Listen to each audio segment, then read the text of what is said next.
Poder fazer escolhas significa conquistar um dos maiores desejos da humanidade, a independência. E o Sebrae abre as portas para pessoas que escolheram a independência e transformaram sonhos em projetos de vida, que ajudam a gerar empregos, desenvolver a sua comunidade e a transmitir a cultura empreendedora no país. Um lugar onde todos têm liberdade para escolher, inclusive escolher empreender. Sebrae, a força do empreendedor brasileiro. Chegando no planeta C56, temperatura extremamente alta, 0% de água. Planeta D564, sem rastro de terra, tempestade de pó de magnésio. A gente vive buscando em outros planetas o que não valorizamos no nosso. Por isso, o Mercado Livre criou uma nova seção, só com produtos sustentáveis. Porque comprar de forma consciente é cuidar do futuro. Mercado Livre, o melhor tá chegando. A moda muda todos os dias, assim como nós. E já que é para se reinventar, por que não começar pelo seu estilo? Repensar a moda, a atitude, o planeta. Isso é Rê.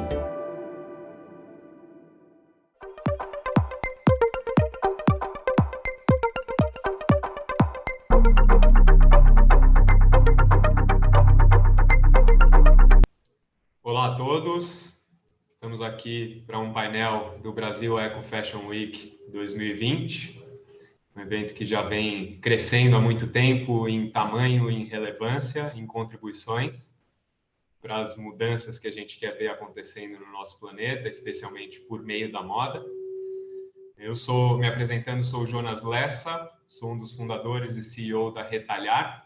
Retalhar é um negócio de impacto que trabalha com logística reversa de uniformes profissionais e outros resíduos têxteis, buscando viabilizar uma gestão responsável, inclusiva e inovadora para esse tipo de material, que é super negligenciado, infelizmente ainda. E eu estou aqui com uma série de especialistas para tratar um tema um tanto cabeludo, né? O uso do poliéster na moda. É problema ou é solução? Então, para isso, vou chamar cada um aqui para se apresentar e a gente se contextualizar. Primeiro, começando pelo Cláudio Rocha. Cláudio, por favor, se apresenta para a gente, conta o que você traz na bagagem para essa conversa. Boa tarde. Eu sou o Cláudio, né? Eu sou diretor da EcoSimple, né? Tecidos sustentáveis, e já estamos aí no mercado já há 14 anos, produzindo, reciclando material de descarte, né?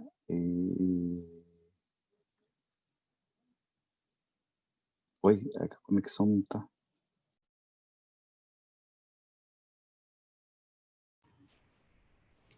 Beleza, obrigado, Cláudio.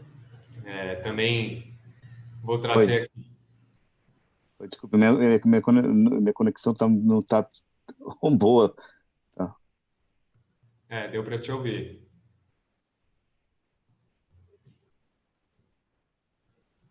Você quer seguir, complementar? Não, pode seguir. Beleza. Bom, também para enriquecer o debate, temos aqui a Juliana Fullman, do Cataqui. Ela vai contar um pouquinho mais sobre a experiência dela. Por favor, Juliana, seja bem-vinda. Oi, gente, boa tarde.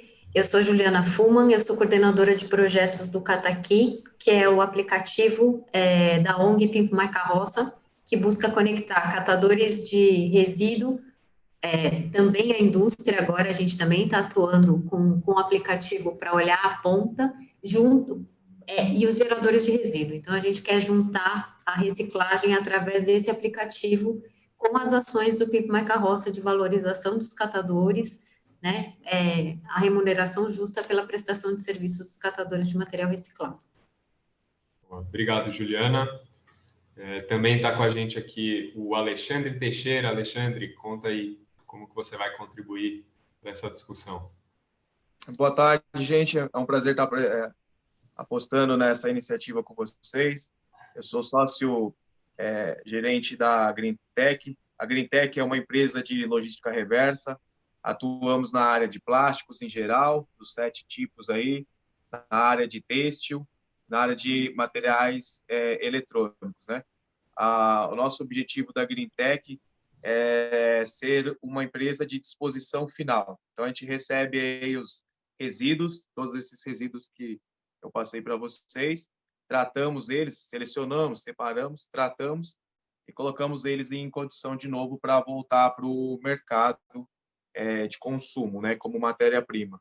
Esse é o nosso desafio em desenvolver solução de logística reversa para o maior número de produtos possíveis. Boa, obrigado, Alexandre. E também, para fechar esse grupo, a Larissa Rovieso. Larissa, por favor, se apresente. Boa tarde, gente.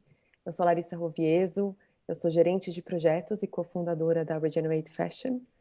E a Regenerate Fashion é uma consultoria especializada em sustentabilidade na indústria têxtil. E grande parte do nosso trabalho é a implementação da economia circular. E a gente trabalha transformando empresas de moda em empresas sustentáveis e circulares. Muito feliz de estar aqui. Obrigada. Bom, muito necessário o trabalho de todo mundo que está aqui. Muito bom poder mediar essa conversa. Eu tenho certeza que vai ser muito rica.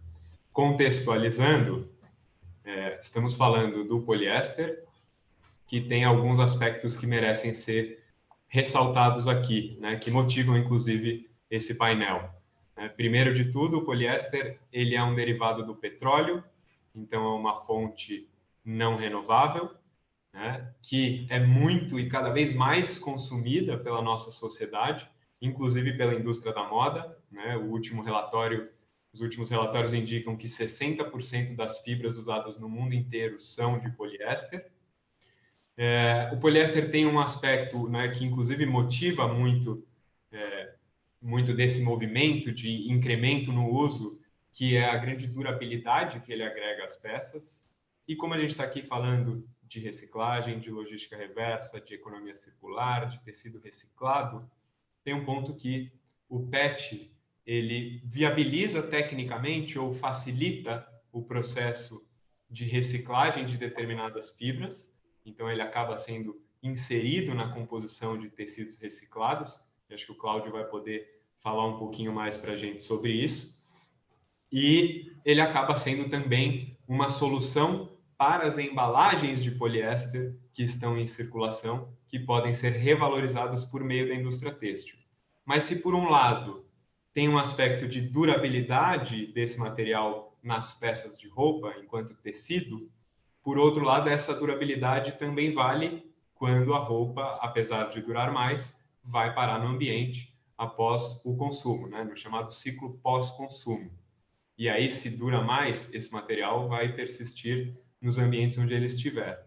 Então, é um assunto bastante complexo, com bastante ambiguidade e que merece uma discussão aprofundada. Então, por isso que a gente juntou tanta gente com experiência, com mão na massa, para discutir o assunto. Então, queria que cada um, por favor, agora que já se introduziram, pudesse trazer um pouquinho mais a fundo como que é o trabalho que vocês realizam, como vocês se envolvem com o tema do poliéster na moda, e aí fiquem à vontade para destacar o que vocês entendem que sejam os principais desafios, né, e as principais oportunidades que vêm sendo trabalhadas nesse tema. Então, agora vamos inverter a ordem. A Larissa foi a última a se apresentar. Larissa, por favor, começa você contando para a gente do seu envolvimento e a sua perspectiva sobre esse tema. Começo. Então, vamos lá. O PET reciclado, ele faz parte do dia a dia dos nossos clientes, né, como uma das matérias-primas de menor impacto. Mas na Regenerate, a gente incentiva as empresas que a gente trabalha a olhar para o PET reciclado como um material de transição, porque a gente entende que os impactos ambientais do material ele ainda é muito preocupante. A gente também lembra os nossos parceiros que desenvolver uma coleção com o poliéster reciclado, ele é apenas a primeira etapa dessa trajetória, né? A gente, como indústria, a gente ainda tem que assumir essa responsabilidade do produto, como que ele vai voltar, como que isso vai ser reciclado. A gente sabe que a gente tem alguns desafios nesse lugar. Eu acho também importante trazer, como você falou, Jonas, que o poliéster, ele é uma fibra, em geral, é a fibra com maior participação no mercado. De acordo com o relatório da Textile Exchange de 2019, o poliéster ele é a fibra produzida com 52% do mercado, de 2019. E dentro desse número, 14% vem de uma produção que representa o poliéster reciclado. Então, assim, por que esse número é baixo? A gente ainda está falando que existe dificuldade de implementar o poliéster reciclado, porque o poliéster proveniente do petróleo, ele ainda tem um menor valor no custo, né? E eu acho importante a gente trazer esse tipo de visão, né? Para as marcas realmente entenderem que, mesmo que elas ganhem no custo, tem outras questões aí que estão em risco, né? E se elas querem ir para a caminhada sustentável dela, ela precisa colocar isso na balança. O que eu quero também dizer é que o impacto ambiental, como a gente já falou, ele é preocupante do poliéster, principalmente no uso de energia. O Fashion Climate Report, né, o relatório que saiu agora do Global Fashion Agenda, ele mostra também que as emissões de gases de efeito estufa, principalmente nas operações da parte da cadeia têxtil, o número do poliéster, por conta da fase da energia, ele é preocupante, né, como material. Então, assim, eu quero colocar isso porque eu acho que, como indústria, a gente tem que pensar em novas maneiras de ter uma energia eficiente, né, de maneira que seja mais sustentável. E também tem a questão do microplástico, que independente do poliéster ser virgem ou ele ser reciclado, ela vai estar ali, né? A gente tem o problema do microplástico. Outro ponto também que eu quero trazer é que, olhando para esse material como potencial de circularidade, é importante a gente pensar no impacto social que esse material tem. Então, quando a gente fala de uma cadeia de valor sustentável e circular, a logística reversa ela é essencial, né? E a gente tem aqui muitas pessoas nessa panel discussion vocês são experts nisso mais do que eu. Mas o que eu acho importante dizer é que o poliéster reciclado, ele depende de comunidades e catadores de lixo, que são a peça-chave para a coleta dessa matéria-prima, principalmente em países como o Brasil. E eu vejo essa pauta social muito pouco inserida na conversa do poliéster reciclado, né? Que também é uma pauta que é pouco inserida quando a gente fala de circularidade. Geralmente a gente está falando de questões ambientais e não necessariamente esse olhar social. Então, eu acho que, assim, eu dei mais ou menos um overview daquilo que a gente acredita como empresa e aquilo que a gente está tentando, que a gente leva para os nossos clientes e nossas bandeiras, né? Aquilo que a gente defende. Muito bom, Larissa, super obrigado. Você levantou pontos super importantes que a gente vai poder explorar. Eu aproveito o gancho para pedir para a Juliana trazer a perspectiva dela, já que você finalizou falando sobre o aspecto social, a relação com os catadores de recicláveis, que sem dúvida merecem e muita atenção, né? Eu já aproveito para citar o Mundano, que está por trás do Cataqui, né? Ele fala que um catador faz muito mais do que o ministro do Meio Ambiente e, independente de quem está no poder, essa frase parece fazer sentido há algumas décadas já, né? Então, Juliana, por favor, compartilhe com a gente a sua visão aí. A Larissa me deu gancho para várias coisas aqui bem legais para a gente falar, né, Larissa? Bom, acho que tem uma questão que hoje a gente sabe, e o Cataqui, o Pimp My Carroça tem sido procurado pelos grandes geradores de resíduos, justamente porque a gente precisa olhar a cadeia da reciclagem, a cadeia da logística reversa de forma mais ampla. A própria Política Nacional de Resíduos Sólidos, né, ela é limitante, ela não inclui catador autônomo, catador avulso dentro das definições dela do que é um catador de material reciclado. Ela só fala de catador de material reciclado, atrelado ou a uma associação ou cooperativado. E a gente sabe que o mercado não é esse. A gente tem um exército de gente na rua que são os catadores avulsos e catadores autônomos, né? Então, hoje, o que a gente vê desse movimento de logística reversa, principalmente? Os indicadores que a gente tem hoje e o desafio, por exemplo, dos termos, dos acordos setoriais que foram feitos, eles vão esbarrar no volume, eles estão esbarrando em volume de material reciclado. Por quê? Porque só as cooperativas, ou a gente monitorar isso só, né, com esse olhar mais das cooperativas, ele não é tão abrangente. A gente precisa fazer essa inclusão e esse olhar para essa cadeia autônoma e dos informais, né, que a gente pode chamar assim, dentro desse contexto, né? Então, assim, a gente, né, o Cataqui e o PIMP, a gente acaba tendo um foco maior e uma maior relação com os catadores autônomos, né? Os catadores, esses avulsos que estão por aí, são eles que a gente tem maior relação. E aí, acho que um dos desafios que a Larissa já trouxe é muito isso. A gente tem hoje, né, para o catador, o que ele enxerga dentro da cadeia de poliéster? Hoje é só PET.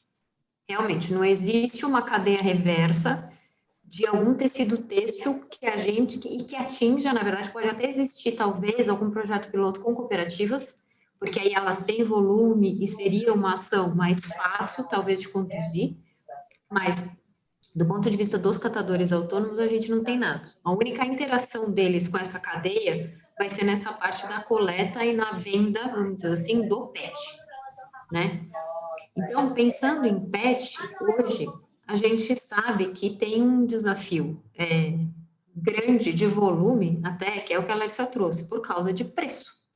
Catador autônomo, né, o catador que está na rua, ele negocia com ferro velho.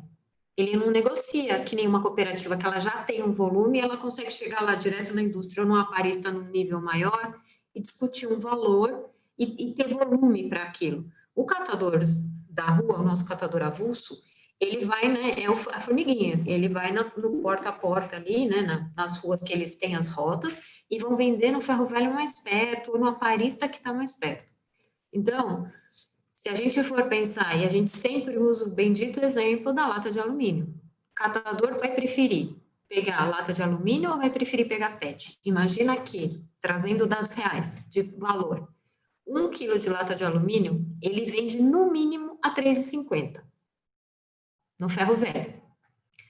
O plástico, porque aí também, assim, é muito difícil achar quem compre exatamente o PET, né? A gente tem um case aí com um dos nossos patrocinadores que está fazendo isso, mas, assim, o mercado geralmente compra plástico em geral. É no máximo, pagando muito bem no ferro velho, ele vai conseguir 40 centavos pelo quilo do plástico. E é isso, né? Plástico, se a gente pensar em PET, pensa que para ele ter um quilo de PET, a gente sempre pensa na dimensão de uma carroça. Ele vai preferir ter 1 quilo de ferro, metal, ou ele vai querer ter dentro do espaço da carroça dele 1 quilo de PET, que é volumoso. Apesar de estar amassado, ele é muito leve e muito volumoso. Então, esses são os desafios. Tem material, que é o que eu falo, a logística reversa, ela não tem que olhar volume, ela tem que olhar a garantia de retorno deste material para dentro de algum processo, né? E também pensando no catador, hoje tem um grande concorrente, vamos dizer assim, de PET no mercado. Hoje tem um novo player consumindo fibra PET reciclado, que é a indústria de cordas. A indústria de cordas está, assim, pagando mais, até é muito engraçado isso, mas eles estão pagando mais pelo PET.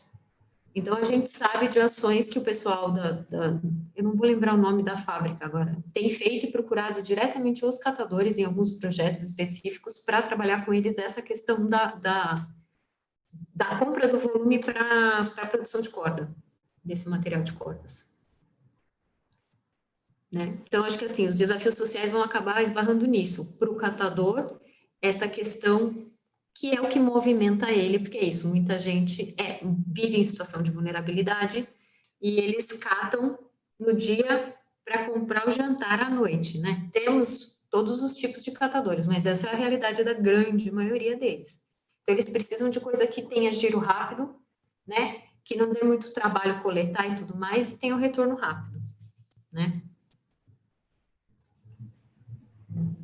Obrigado, Juliana. Você trouxe luz para alguns pontos e dados super relevantes. E aí, para aproveitar o gancho, Acho que é extremamente importante a gente saber que há um mercado, além do mercado da moda, absorvendo esse poliéster, né? Para a gente não cair nessa de, mas aí, coitadinho do catador que não vai ter para onde vender se o plástico não puder ir para a moda. Né? E acho que, pela descrição do Alexandre, que ele deu ali no início, ele tem uma experiência que permite até aprofundar nessa questão. Né? Então, Alexandre, conta um pouquinho da sua relação com o poliéster na moda, mas também fica à vontade para estender, né? O que a Green Tech tem feito com o poliéster que ela recebe? Tudo vai para a moda? Para onde que isso pode ser escoado para que a gente possa ter uma visão do todo, né? Já que não vai ter certo e errado, a gente não vai sair daqui, já adianto para todos, com uma resolução. O que a gente quer é enriquecer as reflexões de todo mundo para que cada um traga para suas decisões pessoais e profissionais aquilo que entende ser o melhor caminho. Mas para isso é muito importante a gente ter uma visão mais ampla.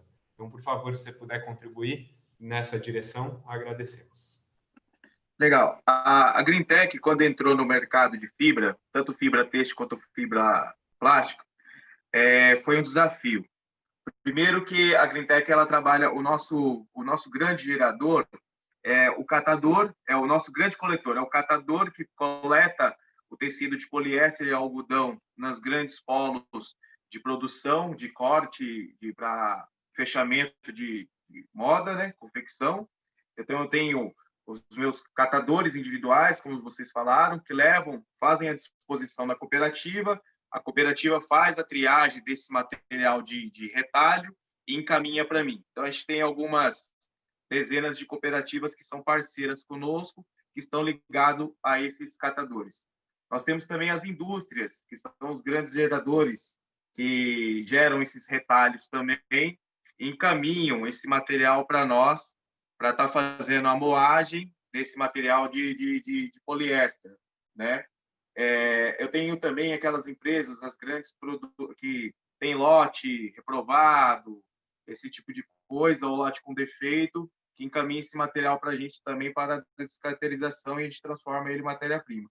E o nosso grande fornecedor são as prefeituras e o governo do estado que pegam, e a Receita Federal, pega aquele material de apreensão, oriundo de poliéster também, que a grande maioria é poliéster, e nos encaminham, onde o objetivo é destruir esse material, a gente faz essa destruição, essa descaracterização, e coloca ele no mercado também. Só que esse material nosso, basicamente esse poliéster, que é o que você iniciou falando que como é um produto mais duradouro, né, a gente pega ele, moe ele, esse material é moído, tratado, e ele volta para o mercado não da moda, da nossa mão ele volta para o mercado da construção civil, né? Ele serve como matéria-prima para um componente da construção civil. E tem uma gama de consumo, uma volumetria muito grande, né? Então, todo esse poliéster, esse algodão, todo esse tecido que a gente absorve no mercado de diferentes fontes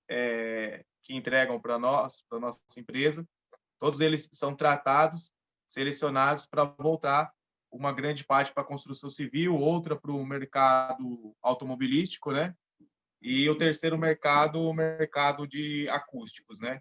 Então, esse poliéster para a gente já, ele que vindo, né? Não do PET, mas o nosso já vem do mercado da moda, sendo ele como retalho, ou já um material mesmo de apreensão, aquele material falsificado ou contrabandeado, que vem para a gente trata ele e ele volta para esse mercado. Ainda não conseguimos atender o mercado da moda, fazer com que ele retorne para o mercado da moda. Mas esse é um desafio nosso, já está em estudo, já temos um projeto em desenvolvimento para, no futuro próximo, estar desenvolvendo, quem sabe, aí, fios para que possa voltar para o mercado da moda. Esse é o nosso objetivo para o próximo ano. Legal, Alexandre. Muito bom saber que a gente, independente de qual é a decisão, a definição, o veredito, não dependemos da moda para absorver o poliéster. Ótimo. Acho que isso a gente já pode concluir. Resta saber, né, e analisar o quanto que esse vínculo com a moda tem relação com o impacto social, né? E uma outra questão, será que a gente realmente quer evitar? Quais são as alternativas que nós temos, né? Algum de vocês tem alguma pergunta que queira fazer, cruzada aí, a partir do que ouviu do outro?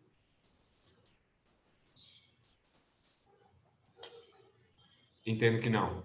É isso? Não, depois eu acho que eu e o Alexandre a gente pode conversar aqui para ver se rola alguma sinergia dos catadores avulsos com a Green Tech ou através de alguma cooperativa, Alexandre, a gente fazer um cruzamento aqui para ver se a gente consegue começar a disponibilizar para eles essa possibilidade de uma cadeia, talvez, para o material. Sem dúvida.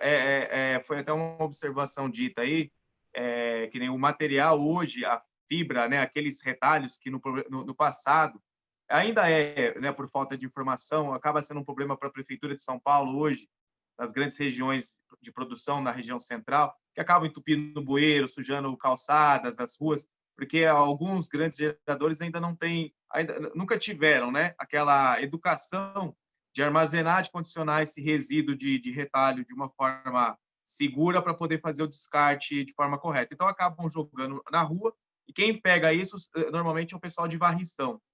A gente tem feito um trabalho, porque os catadores nunca olharam para os retalhos como fonte de renda. Olham para o alumínio, olham para o PET, olham para o plástico, ferro, enfim, para tudo, menos para o papelão, mas menos para o retalho. O que a gente tem levado de informação é que esse retalho, para mim, é matéria-prima. Para a minha empresa, ele também tem valor. Seja um valor pequeno, mas ele tem um valor. E só que é um produto que tem em grande quantidade nos grandes centros. Então, naquela questão da logística do carrinho, ele, em pequeno carrinho, ele vai carregar grandes pesos. Então, para ele, pode ser uma grande fonte de renda. E o descarte disso acontece 24 horas por dia nos grandes polos de produção de retalho. É pela manhã, na hora do almoço, à noite toda, porque a gente sabe que quando a economia está girando, o mercado da moda produz quase que 24 horas de domingo a domingo. Então, a produção de retalhos, de resíduos, é diário. E agora, nessa época de fim de ano, é muito mais. Então, acho que é uma oportunidade de negócio, de trabalho para os catadores. Acho que essa questão da ótica social, com essa questão dos retalhos, vai dar para se desenvolver muito. Acho que é uma questão de organizar esses catadores, demonstrar para ele a forma que tem que fazer, condicionar, tratar, porque esse material, quando chega para mim, ele tem que chegar sem nenhum tipo de contaminação, ele não pode chegar molhado, não pode chegar com pedra, com material orgânico, tem que ter todo esse cuidado, porque se entra algum tipo de resíduo, algum corpo estranho, diferente de retalho, nos meus equipamentos, eu perco uma semana de produção, né, porque ele causa grandes danos, grandes prejuízos, né? Então, ele tratado e separado agrega mais valor ainda para o catador, né? Esse trabalho social, político que a gente tem tentado fazer aí com a UNLURB aqui na cidade de São Paulo, com algumas cooperativas, a gente tem tentado desenvolver essa política. Não é fácil, porque como os catadores são isolados, individuais, né, é difícil chegar um a um e você criar essa sistemática, esse trabalho de conscientização. E eles não acreditam, né? Quando você fala, eu estou pagando o retalho, eles não acreditam. Como assim? Né? Porque isso nunca aconteceu, né? É uma coisa nova. Mas a gente tem a gente está trabalhando aqui em São Paulo para atender uma demanda de necessidade desse produto de 50 toneladas dia, né? Então, é um volume bastante grande, é um volume que tende a crescer. Existe uma necessidade também na região de Fortaleza. A gente está levando uma unidade da Green Tech em fevereiro para Fortaleza, que vai ter que atender uma demanda igual a essa de mais 50 toneladas para o primeiro semestre do ano que vem. Então, em São Paulo e em Fortaleza, a gente vai consumir aí cerca de 100 toneladas, 50 em cada unidade no primeiro semestre do próximo ano. E a nossa dificuldade é essa, de ter esse material. O nosso material de apreensão, a gente tem um lado social também, que alguns entendem assim, alguns acham bacana, outros não, mas a gente tem uma mão de obra de preso também, funciona dentro do sistema penitenciário, que fazem a triagem, a separação de algodão, de poliéster, tiram botões, esses outros tipos de objetos que estão já nas roupas confeccionadas, né? Fazem essa separação para mandar para a nossa usina. Então, assim, essa parte social, a Greentech tenta desenvolver o máximo possível e abranger o máximo possível. Apesar de a gente ser uma empresa jovem, mas o nosso objetivo, nosso leque, é de tentar atingir a parte ambiental, é claro, que 100%, somando ao lado social aí de toda forma possível, né? Esse é o nosso objetivo aí para o futuro bem próximo, né? E é claro que essas parcerias, essas rodadas de negócios, essas sabatinas enriquecem muito e encurtam o caminho, né? Que são as trocas de informações. A gente está à disposição para isso, para fazer da melhor forma.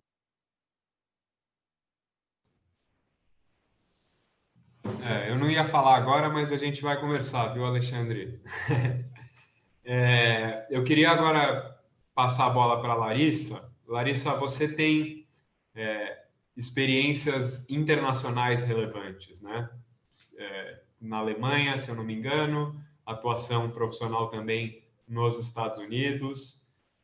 Eu sei, tenho total clareza que são realidades muito distintas, né? Estive algumas poucas vezes na Europa, não vi catadores, não conheço essa figura social, né, europeia, mas acho que é importante a gente ter como referência tudo que está acontecendo por aí, né? Não porque a Europa e os Estados Unidos são melhores do que nós, inclusive eu sou bastante crítico e entendo que quem está no primeiro mundo não consegue, por falta de condições e de vivência, não consegue ter a empatia necessária para compreender os problemas que vivemos em países onde a figura do catador é presente e está aí todos os dias, né? É um desafio social, né, digamos assim.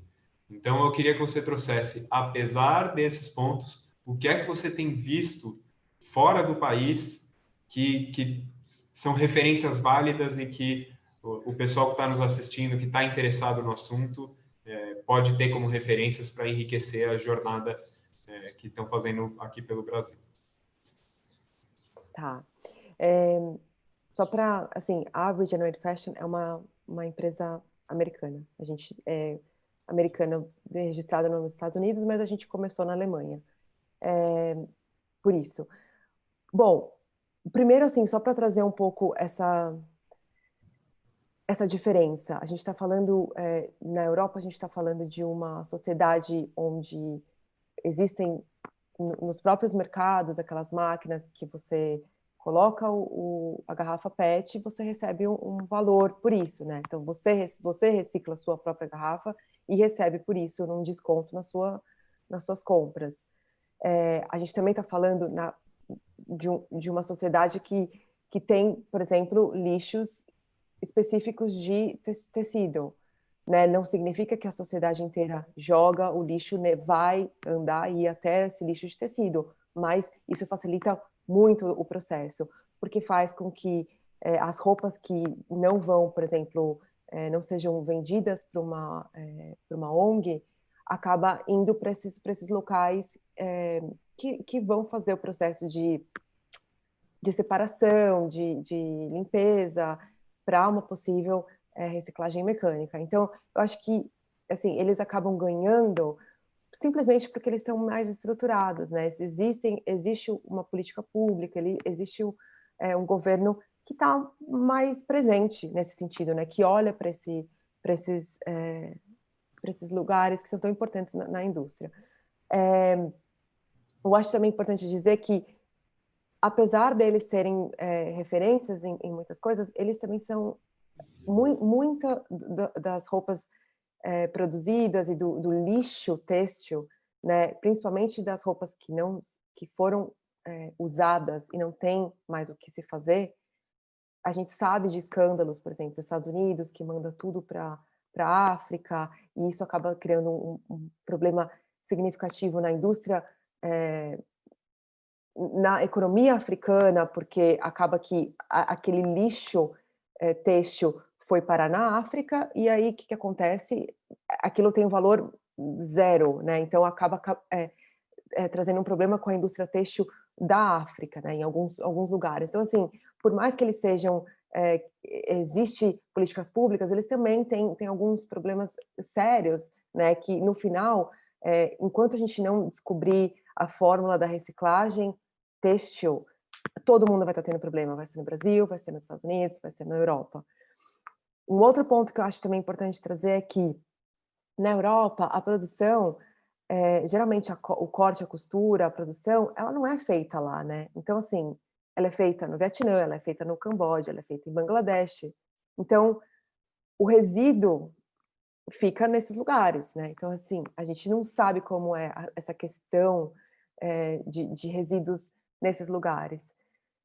Então, eu acho importante a gente considerar tudo isso para a gente também não colocar o Brasil nesse lugar de, né, somos o pior lugar do mundo. Não, tem muitos outros pontos para se considerar. Mas, mesmo assim, eu acho que o exemplo deles, o que a gente deve beber deles, é realmente a questão da política pública, de ter esse olhar mesmo, de colocar um lixo têxtil, de capacitar esses catadores. Eu acho que isso, eles não têm catadores, mas eles têm outras formas, né, ali com leis sociais que acabam fazendo acontecer tudo isso. Obrigado, Larissa. Juliana, eu vi que você se agitou em dado momento. Você quer complementar com algum ponto aí? Não, acho que é o que a Larissa falou, né? Eu estive na Europa, eu nunca tinha reparado. Na verdade, na Inglaterra, quando eu estive na Inglaterra, eu vi, num ponto específico na Escócia, um grande coletor desses de tecido, resíduo orgânico, né? De tecido orgânico. Desculpa, gente, estou misturando as coisas. De resíduo têxtil. E isso me chamou muita atenção na época. Mas eu acho que na Europa também, né? Eles têm uma outra visão de roupa e eu acho que assim, dessa questão, porque isso se compra muito, se vende muito nas thrift shops. Então, isso é uma coisa que já está na cultura. E aqui no Brasil, a gente ouve falar de brechó e era só uma coisa muito alternativa, uma coisa muito que tinha roupa muito judiada, quando você pensa nesses bazares de centro espírita, Casa André Luiz. Então, era uma coisa que eu tinha uma certa rejeição. E aí, quando eu estive na Europa, né, passando um tempo maior, eu descobri as lojas desses projetos sociais, virei a maior consumidora de lojinha, porque eu deixava muitas coisas, eu deixei, né, e acabava recomprando outras coisas, eu meio que troquei coisas, vamos dizer assim, durante a minha viagem, então isso me chamou muita atenção. E aí, com relação à história dos catadores na Europa, é o que a Larissa trouxe. Essa vez, agora na Alemanha, eu estive lá o ano passado, me chamou a atenção, porque você começa a ver, acho que por uma questão econômica, eu comecei a ver, não são catadores igual os nossos catadores, que estão numa super situação de vulnerabilidade, não era exatamente isso que eu vi, mas você começa a ver pessoas mais simples, por exemplo, eu estava no verão, está todo mundo bebendo na frente do rio ali em Frankfurt, os senhorzinhos vêm passando com um carrinho de mercadinho mesmo, e vem coletando, porque é exatamente o que a Larissa falou, existem aquelas máquinas no supermercado, né, o depósito, você pega o retorno do depósito, né, então você bota lá, são 10 centavos, né, acho que 10 centavos, dependendo da situação, acho que tinha até coisa que era 30 centavos de euro, você fazer isso, é um valor significativo, porque 10 garrafas são 3 euros, você compra uma coisa bem legal por 3 euros, né, então acho que é isso, aqui a gente não tem essa política, né, e não tem essa relação. Concordo também com o ponto que a Larissa trouxe, que até por desinformação, durante muito tempo, até enquanto eu estudava gestão ambiental, você via a Europa com essa questão da reciclagem, né, com a coleta seletiva, como, oh, meu Deus, eles fazem. Só que aí agora a gente sabe como eles fazem, né? Tudo bem, montou-se uma cadeia, existe estrutura, existe infraestrutura para essa coleta, só que o que acontece? Soca tudo num container e despacha. Despacha para a China, despacha para os países asiáticos, que não tem indústria capacitada, que não consegue garantir que o retorno desse material, que realmente esse material vai voltar para a indústria e em condições mínimas, porque isso tem cidades que estavam mega poluídas, né? Eu não sei se vocês já viram, Netflix está cheio desses documentários falando de plástico, acho que tem o Broken. O Broken tem um muito bom de plástico, eu estava vendo um documentário no YouTube, não vou lembrar agora, mas é isso. Falando dessa questão, quer dizer, a cadeia está quebrada. Então, a gente, num primeiro momento, achou, nossa, eles têm uma baita infraestrutura porque fazem isso, mas, na verdade, eles estão exportando o problema, né? Eles não enxergam qual que é a cadeia, não é só, né, a Europa como um todo fazendo isso. Então, eu acho que é bem isso, assim, a gente tem desafios muito grandes aqui, eles estão à nossa frente, sem dúvida nenhuma, mas, assim, tem que olhar com parcimônia tudo isso, né?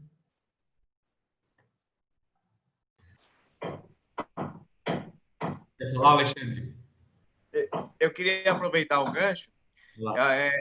Essa cultura de mandar container de lixo para países subdesenvolvidos, a gente tem, falando de política pública, a gente tem um grande desafio. Hoje no Brasil, não só a Greentech, mas várias empresas tratam resíduo. E a gente tem uma dificuldade em trazer o resíduo de fora por uma questão legal. Dependendo do tipo de resíduo, você não consegue receber ele aqui no Brasil. Há um impedimento legal para que ele entre no país, para que ele seja tratado. Por quê? Lá no passado, fizeram esse artifício legal para que impede que o resíduo entre, para que ele seja disposto, descartado ou enterrado em algum lugar aqui no país. Só que hoje a coisa mudou muito. Esse resíduo vem, pode entrar e pode ser tratado, vai gerar emprego, vai gerar imposto. Eu acho que isso tem que ser revisto, ser trabalhado de novo, porque existem inúmeras empresas espalhadas pelo país que já estão tratando resíduos, não só como PET ou poliéster, uma diversidade deles, que pode gerar emprego, pode gerar benefícios sociais, ambientais e ter um aproveitamento melhor. Eu acho que essa rodada poderia abordar mais esse gancho para levantar essa bandeira aí. A gente receber lixo, que lixo é dinheiro, sim, e trabalhar ele para que a gente possa gerar lucro e emprego no nosso país. Bom ponto, Alexandre. Legal você trazer um caso prático de como as políticas públicas podem dificultar ou facilitar determinados processos.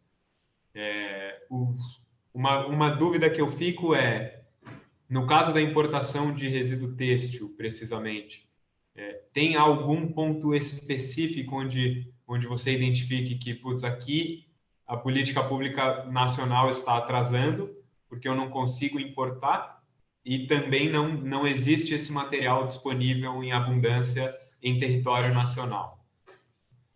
É que é assim, quando você fala de mercado internacional, como todo mundo já passou aí, é um mercado mais organizado.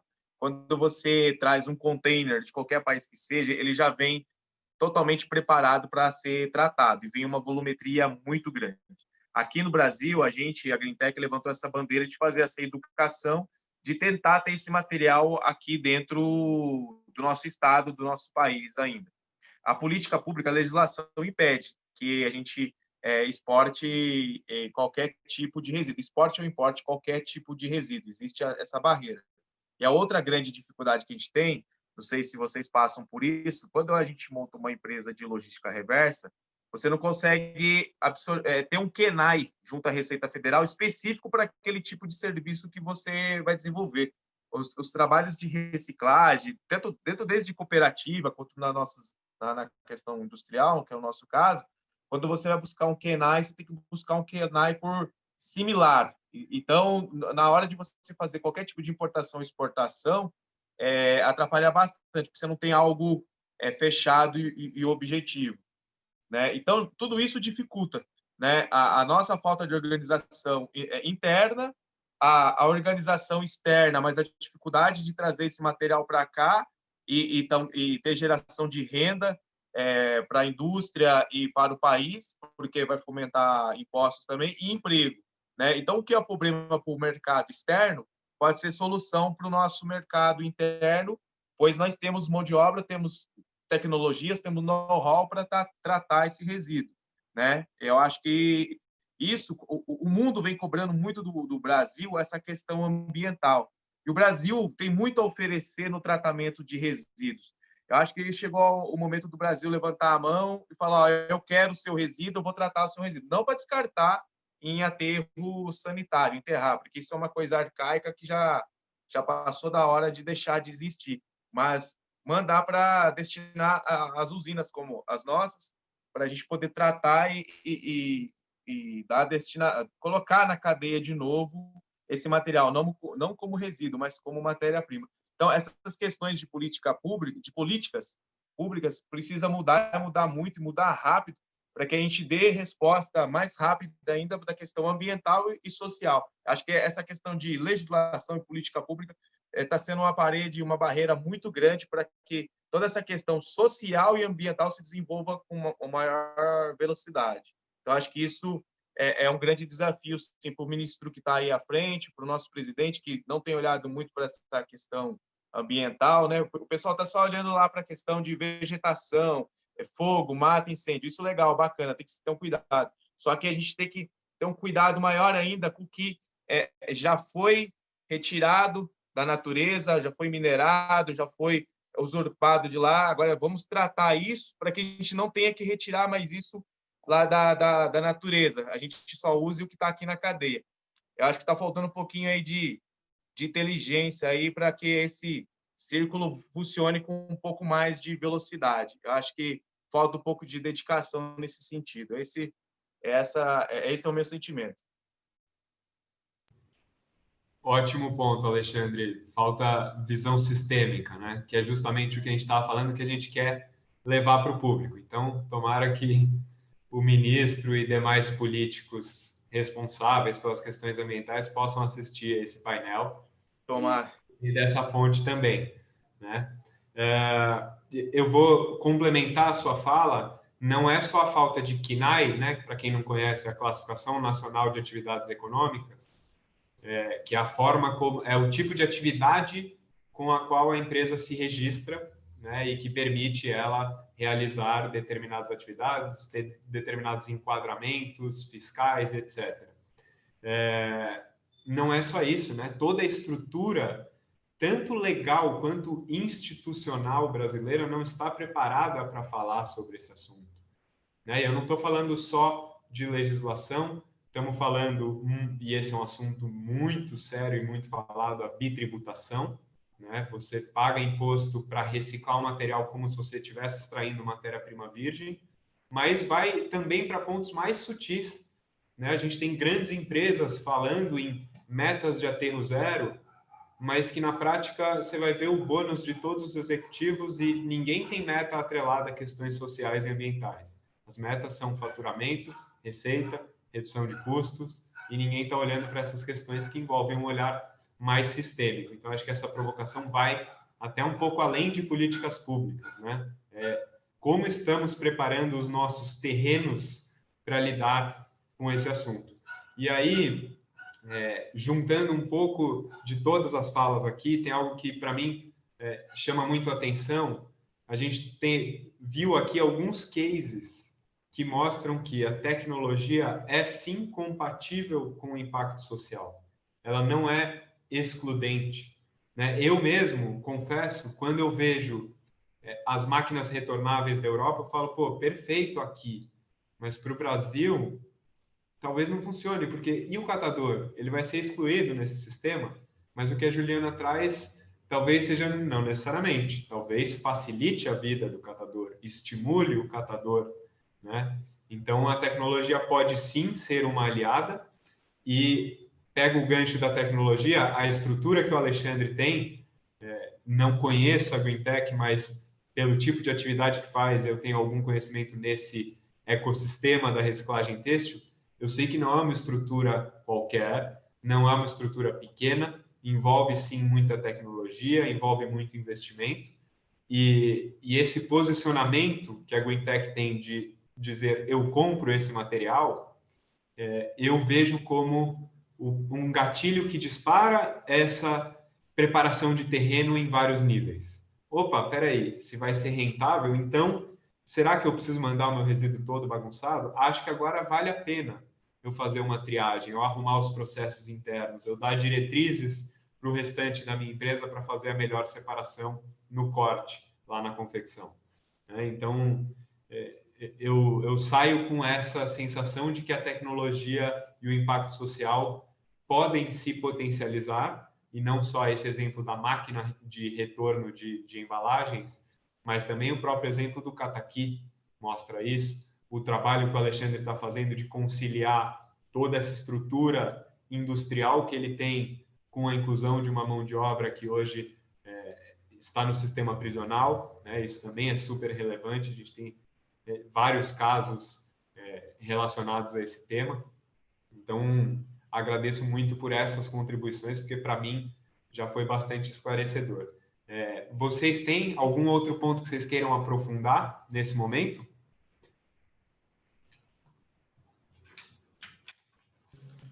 Eu acho que é o grande desafio que o Alexandre trouxe. É a questão da gente, como país, se enxergar na economia circular, parar de falar, porque para mim a economia circular hoje, ela já, aqui principalmente, eu acho que a gente está usando o termo de forma errada, a gente banalizou o termo da circularidade, sinceramente, porque quando eu ouço muito falar de circularidade, a gente está falando muitas vezes só de logística reversa. E circularidade não é logística reversa só, ela é uma das asinhas lá da borboleta, do desenho da borboleta, ela é uma das perninhas. Então, esse conceito de circularidade, ele tem que vir, a gente tem que embasar melhor quando a gente fala de circularidade. E aí é o que o Alexandre traz, circularidade também passa, também temos que olhar amplamente, também passa por essa questão financeira e tributária de tudo isso. A gente, assim, né, a gente acompanha muito essa história do preço do PET, da flutuação do PET com os catadores. Quer dizer, a China, a resina plástica, o dólar, não sei o que, influenciam totalmente esse mercado. Então, assim, vamos dar um exemplo. Em dezembro, agora, né, por exemplo, agora no Natal, o catador vai acabar vendendo PET a 20 centavos. Aí, o que acontece? Os caras são espertos pra caramba, sabem que durante o final do ano tem uma geração maior de PET, todo mundo segura PET até o carnaval. Aí o preço do PET vai lá em cima, aí depois do carnaval todo mundo libera aquele monte de PET que estava represado. Tem um jogo nesse mercado que é muito insano. Esse jogo financeiro, a gente também precisa olhar para isso de uma forma mais sustentável e verdadeira, porque isso tem um impacto na cadeia que é muito pesado. É muito pesado. Agora, eu entendo quando o Alexandre fala dessa questão de trazer resíduo e importar resíduo. Eu participei muito das discussões da política nacional lá atrás, nos áureos tempos. O medo do Brasil era justamente que a gente virasse o que virou a Ásia e o que virou a China. A gente não tinha, e a gente sabe, a gente tem algumas limitações de legislação e de controles ambientais, e assumir que a gente ia receber resíduo de fora sempre foi um grande medo. Né, sempre, porque se eu abrir a porta, não significa que todo mundo é igual a Green Tech, que talvez tenha uma preocupação, que tenha controle, não, vai ter um monte de gente oportunista no mercado que vai querer isso, e a gente sabe a dificuldade de ter controles e tudo mais internamente. Então, o grande medo era isso, mas eu acho que tudo isso a gente tem que apresentar cases de sucesso e tentar rediscutir esses assuntos, eu acho, né, rever, fazer novas propostas e discutir isso de forma mais profunda, assim. Muito bom isso, Juliana. E eu acho que tem total a ver com um termo que você usou lá no começo, que é responsabilidade. Eu concordo 100%. A responsabilidade no uso dos conceitos, né, foi o que você trouxe de início, e eu concordo muito, porque hoje tudo é sustentável, tudo é ecológico. Hoje não, isso era até os últimos anos, agora tudo é circular. Né? Então a gente precisa ter muita responsabilidade para não esvaziar os conceitos. Né? Porque senão, circular, todo mundo vai ouvir isso e já vai ficar com o pé atrás, porque aí tem coisa. Né? Ou não, ou todo mundo vai, no primeiro momento, acreditar às cegas, porque leu a manchete e ninguém lê a matéria inteira. Leu a manchete, estava falando que era circular, então pronto, o problema está resolvido. E eu pego esse gancho e vou um pouco além. Estamos falando de uma questão ética. Né? Você vê na formulação de uma política pública para um tema tão sério quanto a questão dos resíduos, a grande preocupação é, mas a população brasileira não vai querer jogar o jogo direito, vai querer se aproveitar das brechas que existem no sistema. E, de fato, né, tem uma controvérsia aí, né, eu mesmo já caí nessa, né, fazendo meu TCC, caí peraí, o Brasil importa toneladas de retalho, é verdade isso? E aí você vai falar com a entidade responsável pelo assunto, aí parece que não. Quando foi ver uns containers que vieram com a nota fiscal dizendo que era resíduo têxtil, não era resíduo têxtil, coisa nenhuma. Então, isso cai numa questão muito mais sutil do dia a dia. O que nós estamos fazendo enquanto cidadãos, enquanto consumidores, o que a gente valoriza, o que a gente cobra, o que a gente divulga, o que a gente compartilha, o que a gente dá like. E acho que faz parte muito desse processo que a pandemia está nos convidando a acelerar, né? Convidando com toda a livre e espontânea pressão a acelerar e começar a rever, né? A gente foi obrigado a rever coisas simples como coçar o olho. Não pode mais coçar o olho na rua como se você estivesse só coçando o olho. Então também não pode comprar uma brusinha como se você estivesse comprando uma brusinha, não pode divulgar as coisas e dando adjetivos porque o adjetivo é bonito, né? Essa responsabilidade eu acho que cabe à sociedade. Quando eu digo à sociedade, a gente tem que tomar o cuidado para não colocar em terceira pessoa.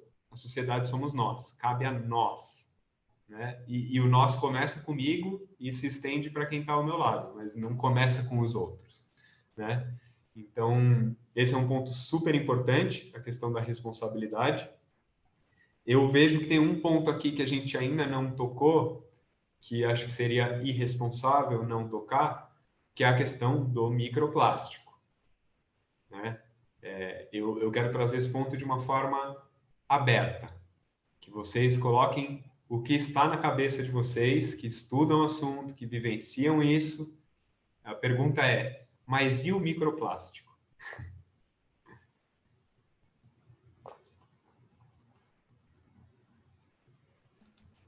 Bom, já que você perguntou, né? Eu acho muito sério. Eu acho que isso é uma das coisas que eu já vinha antes fazendo essa transição de não poliéster, não sintéticos para o algodão. E aí, depois que eu comecei a ver essa questão dos microplásticos, porque é isso, né? Você vai viajar para fora, tem aqueles casacos de anorak, não sei o que, tudo poliéster, né? Tudo aquilo. Aí você fala, gente, eu vou pôr na máquina. E aí, e agora? Porque a gente realmente não tem controle. E essa coisa tá, né? Qualquer um que vai para a praia, você faz o exercício de pegar 1 metro quadrado de praia ali e começar a coletar tudo que você acha ali, você vai achar. Eu tive na Grécia o ano passado e, assim, no mar, você entrava no mar, eu saía com a mão, não tem jeito, né, gente? A gente, uma vez mordida pelo bicho, você não consegue mais sair de um lugar sem catar lixo, né? Era o tempo inteiro, e várias fibrinhas. A gente não sabe exatamente, mas tem várias fibrinhas. Não pode ser de corda, pode ser de alguma coisa, mas a gente vê fora o que a gente realmente não vê, né? Então, eu acho que isso é um ponto que a moda tem que olhar, e mais que isso até, mais do que a questão do microplástico também, quando a gente fala de poliéster, começou-se naquela época muito do ecopet, da camiseta sustentável, da camiseta ecológica, que era uma mistura de algodão com poliéster, que também é uma caca, né? Porque a gente faz uma coisa misturada que é pior ainda, né? O material misturado ele é pior do que o material puro. Então, de novo, olhar realmente circularidade, o que é que a gente está fazendo com isso, e como isso vai voltar para dentro do processo sem perda energética, né? Sem perda de material. Vou trazer meu ponto, então. Questão... desculpa. Pode ir? Não, pode ir, Alexandre. Vai. Fica à vontade. Pode ir você, não? Bom, agora eu vou ficar nessa, agora eu vou. Vou trazer meu ponto. Eu acho que é isso, assim, a gente também não é, o microplástico não é só de poliéster e poliéster reciclado, né? A gente também está falando dos blenders, dos misturados, que a Juliana falou. E aí, quando a gente para pensar, a gente está falando, né? Por que a gente chegou nesse lugar? Por que o poliéster chegou nesse lugar? A gente chegou nesse lugar porque a gente está produzindo muito mais do que a gente precisa, né? Tem toda uma questão que está ali dentro, que é um pouco maior do que a gente realmente fala, né? Porque no final essa é uma questão muito grande, né? A gente está produzindo mais do que a gente precisa. Para mim, assim, para Regenerate, a gente não considera o poliéster e o poliéster reciclado um material circular, até o momento que ele conseguir sair virar a ter outros ciclos, né? Nesse momento ele usa o PET para fazer, né, para se reciclar, mas ele não tem um segundo ciclo.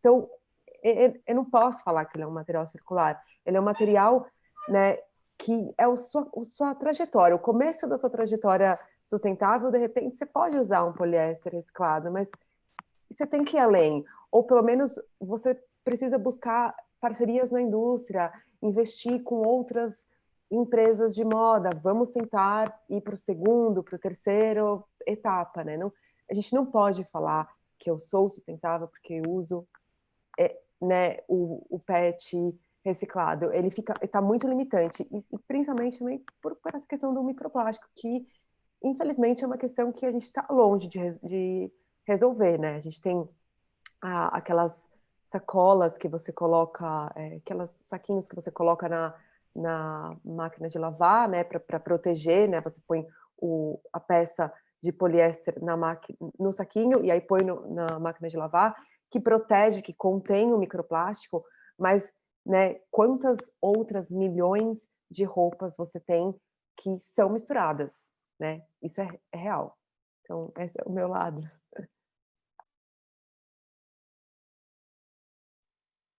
Aproveitando agora, a questão do microplástico, o que tem que ser observado, no meu ponto de vista, que esse material é o plástico que se perde. É aquele plástico que você não consegue colocar ele na cadeia de novo, na economia circular de novo. Então, por isso ele vai para o meio ambiente, e por uma questão de térmica, questão física, ele começa a se dividir em partículas e a gente acaba encontrando ele no meio ambiente de novo. Então, eu acho que a forma de fazer com que esse resíduo suma do meio ambiente é que a gente faça a captação dessa matéria-prima antes que ela seja disposta de forma irregular. Acho que isso vai reduzir bastante esse material no meio ambiente. Então, acho que tem que haver a educação da forma que seja feita a disposição. Hoje, nas residências e nos grandes geradores, dentro do nosso estado e do nosso país, as pessoas não se preocupam em fazer a separação, que nem a questão do plástico. Numa garrafa de PET tem 3 tipos de plástico. O rótulo é a garrafa é um outro plástico e a tampinha é um terceiro.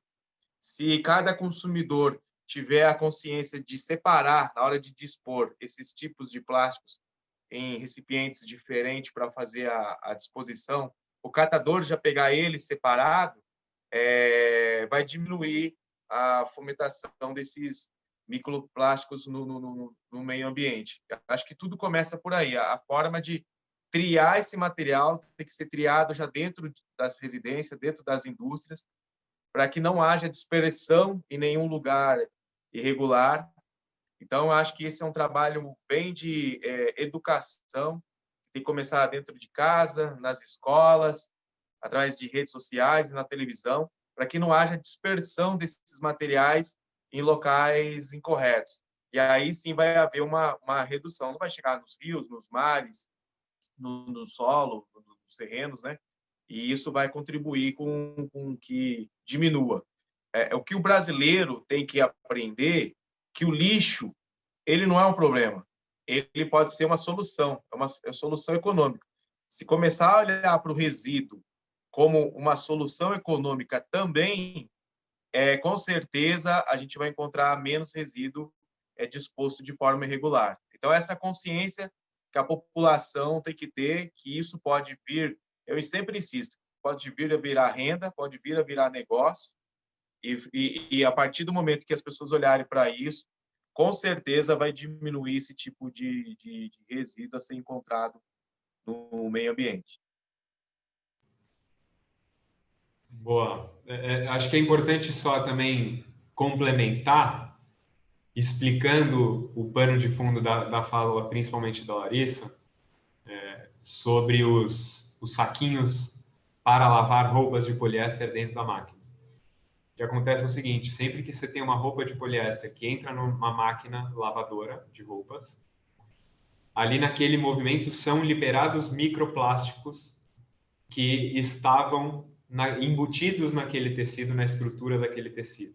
Que à medida em que vai se desgastando, aquele fio que é feito de vamos dizer, um conglomerado de fibras torcidas, ele vai soltando algumas fibrinhas. Só que essas fibras são tão fininhas que elas passam pelo filtro da máquina, vão para o tratamento de esgoto, e também no tratamento de esgoto elas não são filtradas.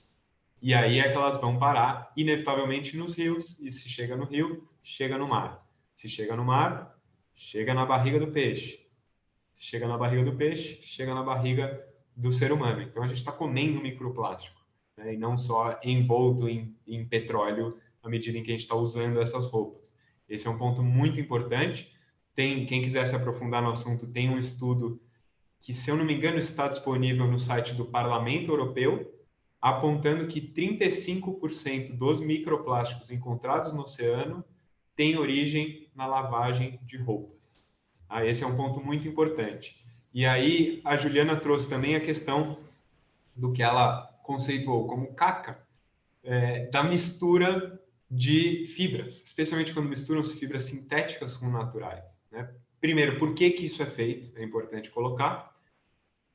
Eu coloquei lá no começo que o poliéster é, de certa forma, um viabilizador técnico da reciclagem, por exemplo, do algodão, né? Porque o poliéster ele tem uma fibra longa e essa fibra longa permite você agregar outras fibras mais curtas, como é o caso do algodão, né? No pós-consumo, após passar pelo desfibramento, o algodão fica com uma fibra muito curta, que faz com que seja muito desafiador fechar o ciclo e fazer tecido de novo. Mas vejam, eu disse muito desafiador. Não é impossível, é possível. E no Brasil já existe tecnologia, já tem gente fazendo o algodão 100% reciclado. E aí eu, enquanto gestor ambiental, com todo cuidado em usar o conceito, digo, aí a gente está falando de economia circular. A gente está falando do tecido 100% algodão virando um tecido 100% algodão com a qualidade no mínimo igual à do tecido original, né? Então, é importante abrir para as possibilidades que existem. É verdade, para você adaptar uma produção de fio, o poliéster é um facilitador, então mistura-se, mas não é necessário. Existem investimentos em tecnologia, em conhecimento, que são muito necessários para você poder fechar o ciclo com monomaterial. E tem um ponto que não podemos deixar de mencionar, que é, ao fazer isso, o que a Juliana está chamando de caca, na prática é o que... Na prática não, na teoria. Na prática é uma caca mesmo.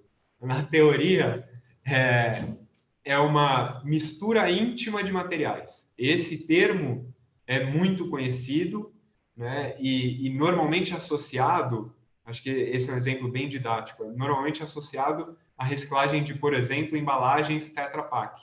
Não sei se eu podia falar o nome da marca, mas que são camadas de diferentes materiais. Se não me engano, são 3 ou 4 materiais. E só deles estarem dispostos em camadas já é chamado de mistura íntima de materiais, que é uma das principais barreiras à reciclagem. E aí agora a gente está falando de uma mistura onde você tem fibras sintéticas e naturais entrelaçadas. Então, se em camadas já é uma mistura íntima, o que é o entrelaçadas, né? Então, é realmente um desafio enorme e, por outro lado, a gente tem alternativas acontecendo. Então, eu trago novamente a história da responsabilidade e de quais terrenos, em que níveis da nossa vida a gente está preparando e disseminando esses conceitos por aí. Né? Alguém fala que comprou uma roupa reciclada. É difícil você criticar e querer saber mais, porque a pessoa teve uma atitude nobre e muito bem intencionada. Mas é preciso falar a verdade. Putz, é reciclado, mas isso aqui é fibra misturada, né? Embora seja feito de resíduo, o resíduo disso aí vai virar resíduo em algum momento, não tem solução, né? Então nós, e eu trago nós, não só nós que estamos aqui discutindo, mas também quem está nos assistindo, porque teve acesso a esse conhecimento, nós temos essa responsabilidade de disseminar a conscientização sobre tudo isso que é tão novo, mas que nós, sem dúvida, temos uma visão privilegiada do que está acontecendo e podemos fomentar o que for necessário para tudo isso ganhar escala. Alguém quer fazer algum comentário? Eu tenho uma pergunta mais para fecharmos. Eu queria saber de vocês, embora não haja uma solução mágica, qual é o caminho de solução, né? Qual é a direção que devemos ir e o que a gente pode fazer agora? Porque quando eu falo de direção, tem um prazo até a gente chegar lá. Mas o que a gente pode começar agora e aonde que a gente quer chegar falando sobre essa dificuldade em saber se o melhor caminho é o poliéster na moda ou não, né? A questão da reciclagem, a questão da inclusão social por meio da reciclagem. Queria ouvir de vocês, depois desse debate riquíssimo, o que vocês levam como, qual é o novo direcionamento que devemos ter.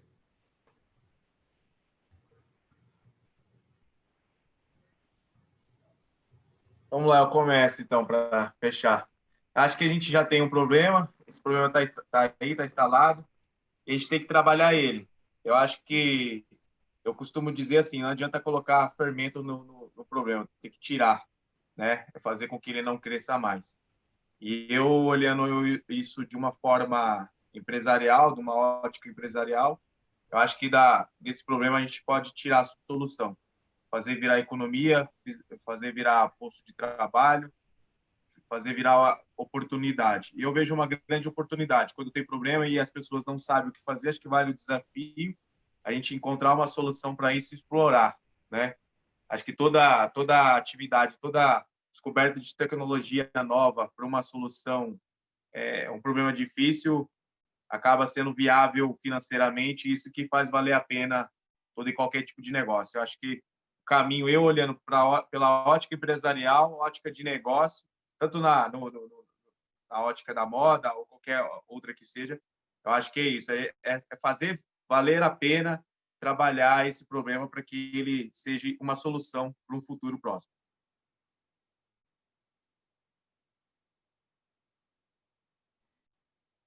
Vou então, Juliana.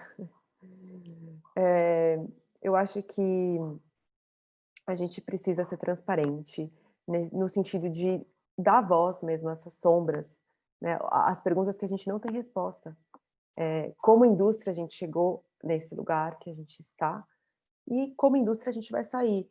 Então, eu acho que não precisa ficar falando que, sabe, que é o que não é.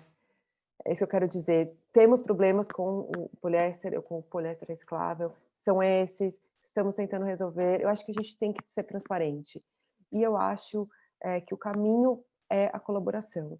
Eu acho que como, assim, ao longo dos anos, a moda ela nunca foi colaborativa, no sentido de que, né, eu não posso falar quem é o meu fornecedor, porque o meu fornecedor, senão aquela marca vai fazer a roupa com o meu fornecedor. A gente tem essa cultura, né, da indústria da moda, só que essa cultura ela não funciona mais, porque a gente está num lugar que a gente precisa de colaboração para sair. E quando eu digo colaboração, é colaborar para processos de pesquisa e desenvolvimento, para processos de tecnologia. Se a gente não colaborar, a gente não vai sair, né? Então, eu acho que esse é o lugar que eu vejo, colaboração e transparência.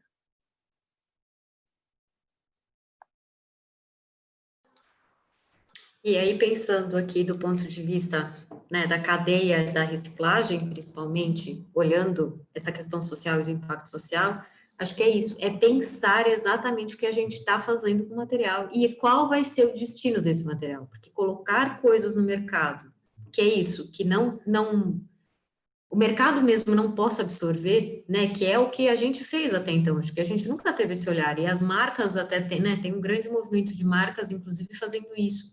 Ó, eu não olhei para a minha embalagem, né, não sabia, não tinha esse conhecimento que eu podia gerar tal impacto, e agora que eu sei, eu vou tentar minimizar meu impacto, e daqui para frente eu não quero mais cometer esse erro. Então, acho que é isso, é olhar essa cadeia, né, de verdade e de forma ampliada, não só o meu cafofinho aqui, mas espera aí, vamos olhar isso aqui como um todo. Aonde isso chega de pós-uso, né? Quem são os primeiros que vão pegar esse material?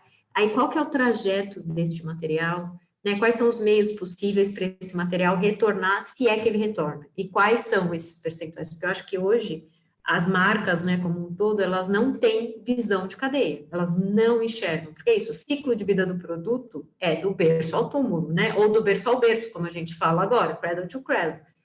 E isso ainda, eu acho que assim, o discurso, elas estão se apropriando desse discurso, né, todo mundo, só que ainda, e até acho que uma deficiência natural nossa, porque como todos esses assuntos também são novos, a gente não tem base de informações muito concretas, né, indicadores, estudos que olhem para isso. Acho que tudo isso, nós estamos nesse movimento, né, ele ainda não é um movimento consolidado, né.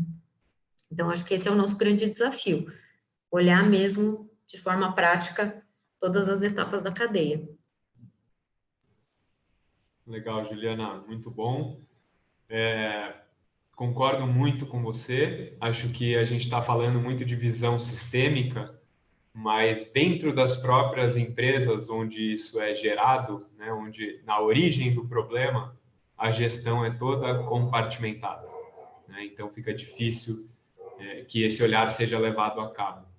E para encerrar, eu queria deixar um convite à reflexão, né, para que a gente pare de entender a economia como um subsistema da sociedade que já está lá, cravado em pedra, e passe a olhar como uma ferramenta criada por nós, da sociedade, fomentada por nós, para reequilibrar as trocas entre a sociedade e o meio ambiente. Quanto custa tirar algo do meio ambiente e trazer para a sociedade? Quanto custa ao meio ambiente receber de volta um resíduo? Quanto custa para a sociedade essa absorção de resíduo do meio ambiente? Né? São coisas que a gente deixou de fazer e aquele mercado, aquela economia que a gente também sempre se referiu em terceira pessoa, não soube incorporar. Né? Então, acho que existe uma oportunidade única, historicamente, para que a gente reveja todos os nossos hábitos e a nossa relação com o que a gente convencionou chamar de economia e mercado em terceira pessoa e com nome próprio, para algo que pertence a nós e que a gente constrói todos os dias.